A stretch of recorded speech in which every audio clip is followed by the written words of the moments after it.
Күйеуімді жерлеген күн. Аяғым дірілдеп әрең тұрдым. Ел жылап жатыр. Өзімнен бұрын ішімде өліп қалған ешкімді байқамай қалды. Бетіне қарауға жүрегімді оламады. Жансыз денесін ақ матаға орап әкеткен сәттен бастап мен де тірі өлікке айналдым. Екі балам бар. Екі балам бар. Кішісі 3 жаста. Күйеуім асқар кенеттен кеткен еді. Жүрек кеш оралмады. Телефоны өшірулі болды. Таңертең ғана күліп қоштасқан адамды кешке жоқ дейді екен ғой. Сол күні-ақ Аян келді. Күйеуімнің туған інісі. Бірақ сол сәттен бастап оның көзі маған басқаша қарай бастады. Ол үйде көп жүрді. Анамның орнын жоқтатпай көмектесті. Балаларға қарайды, ас әзірлеп береді. Бір күні кешке бәрі кетіп, балалар ұйықтап жатқанда мен ас үйде жылап отырдым. Жай ғана иығымнан қолын қойды. Бірақ сол қол, сол жанашыр сөз кеудемде от жақты. Сен жалғыз емессің, мен енді кіммін өзі дедім. Ол үндемеді, бірақ сол үнсіздіктің артында тыйым салынған тілек тұрды. Күн сайын ел келеді, ет асып Құран оқылып жатты. Бірақ мен өзім күресіп жүрдім. Қайным күнде қасымда, балаларды балаша мәз қылады. Түнде бетімнен сүйіп ұйықта дейді. Сол сөздер жүректі елжіретеді. Асқардың киімдері иісін жоғалта бастады. Төсек суып қалды. Кеудемде әлде бір бос қуыс пайда болды. Мен ұялып жүрдім. Бірақ мен жесір әйел едім. Жесірліктің ащысы жалғыздық емес, жүрегің тірі бола тұрып, өлі сезіммен жүру. 43 күн қалғанда сол түні жаңбыр жауда. Тас жауғандай, балалар қорқып қасыма келген. Кейін ұйықтап қалды. Мен еденге төсек салып жатқанмын. Аян сол жерден ұйықтаймын деп келді. Түнгі сағат 3, үй тыныш, тек жүрек дүрсілі ғана естіліп тұрды.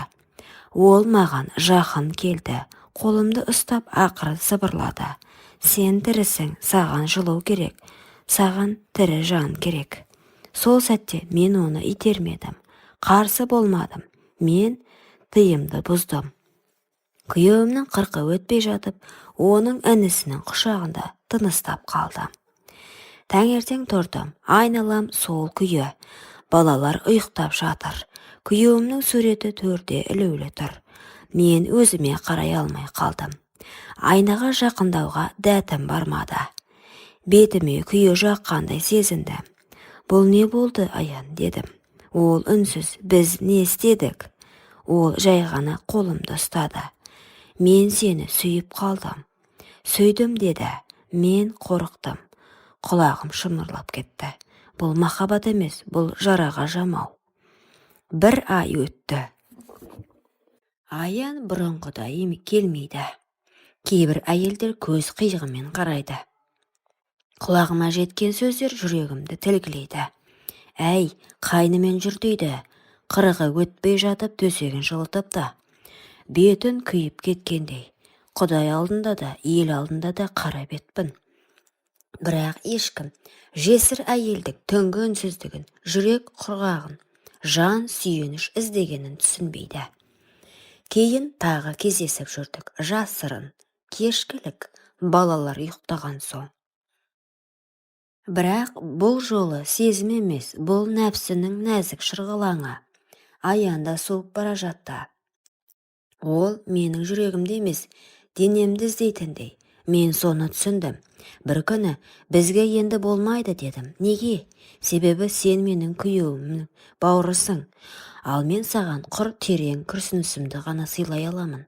Ол үндемей кетті. Сол кеткеннен мол кетті.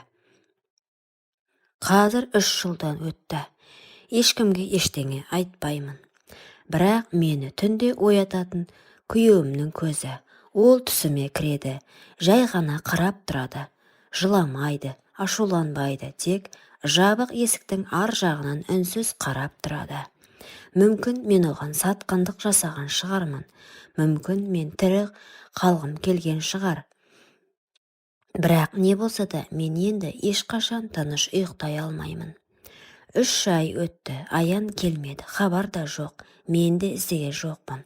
Бірақ ішімде бір қуыс, бір үміт әлсін оянып, сосын қайта өшіп жүрді. Бір күні есік қағылды. Ашсам сол, Аян. Түрі өзгеріп кетіпті, көздері шаршаған. Қолында 2 ойыншық, балаларға әкеліпті. Кешір деді. Не үшін? Ол басын салбыратып қалды. Сенсіз өмір сүре алмайтынымды кеш түсіндім. Мен ішімнен айқайлап тұрдым. Мені сүйме, мен жесірмін. Мен сенің бауырыңның әйелімін. Менің тәнімде бауырыңның иісі қалған. Бірақ мен үндемедім, жай ғана көзіме жас келді. Аян маған жақындады. Құшақтауға оқталды, бірақ мен тоқталдым. Кетші, неге? Себебі менің жанымда өлі адамдар өмір сүріп жатыр. Ол үнсіз қалды. Кешкісін үлкен балам келіп, анашым, Аян аға бізбен тұра ма енді деді. Жүрегім діретті. Балалардың жүрегі аңғал. Олар махаббатты жай ғана қарапайым мейірім деп түсінеді. Жоқ балам, ол бізге қонақ болып келді. Бірақ сіз оған күлесіз ғой. Мен күлем бе? Иә. Демек жүрегім тіріліпті.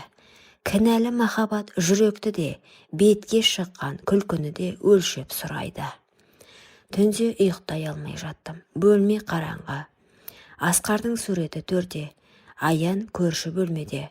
Балалар ұйықтап қалған. Жүрегім дүрсілдеп тұр. Есіме бәрі қайта келді. Алғаш түн, алғаш құшақ, алғаш сатқандық. Бірақ мен өзімді тоқтата алмадым. Жастығым су болды. Кей күнәлар адамның тәнін емес, жүрегіне жапсады. Ол ешқашан жуылмайды. Бір күні Аян шешімді өз айтты. Мен сені аламын, еркекше. Ел не десе де, о десін. Балаларға әке боламын. Ал ағамше, ол қайтқан, ал біз тіріміз. Біз тірі болуға хақымыз бар. Мен үнсіз қалдым, жауап бере алмадым. Бірақ жүрегім жылап тұрды. Мен жүрегімді жерлеп қойғанмын. Енді оның үстіне гүл егем бе? Жоқ, мен тұрмысқа шықпадым. Аян кетті, өз өмірімен басқа қызбен үйленіпті деп естідім. Мен оны жек көрмеймін, ренжімеймін де. Себебі ол менің өмірімдегі тыйым мен жылаған түндердің көлеңкесі ғана болды. Менің жүрегін күйеуіммен бірге кеткен. Тек анамын. Тек балаларым үшін тірімін. Ал өзім баяғы түннен бері үнсіз жылап жатқан жесірмін. Күйеуімнің зиратына жиі барамын. Сол жерде отырып, мен тірі қалғым келеді. Тек жалғыз қалғым келмеді. Бірақ жүрегім саған ғана тиесілі болды. Жел ескендей болды. Сыр естілді. Мен соны Асқардың үніндей қабылдаймын. Мен кештім.